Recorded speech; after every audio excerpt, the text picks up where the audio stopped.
હા ભાઈ, શું વાત કરે? તારા પેન્ટના ખિસ્સામાં પૈસા નીકળ્યા અને તાર બૈરાએ તને પાછા આલ્યા? તો સારું બૈરું મળ્યું કહેવાય. ચમ અલ્યા, આવું ના ચાલે યાર. એક થેન્ક યુ તો કહેવું પડે ને.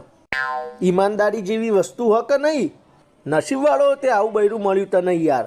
અરે મારા પેન્ટના ખિસ્સામાં આ રીતે પૈસા નીકળ્યા હોય ને અને મારા બૈરીએ જો મને આલ દીધા હોય ને તો હું એને ડબલ પૈસા આલું.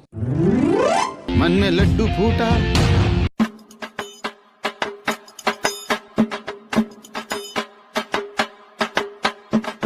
એ હું બહાર જાઉં. એક મિનિટ. તમારા પેન્ટમાંથી 5,000 રૂપિયા મળ્યા.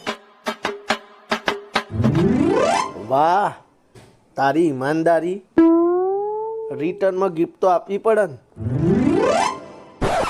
લે 20 રૂપિયા ચોકલેટ ખાઈ લેજે.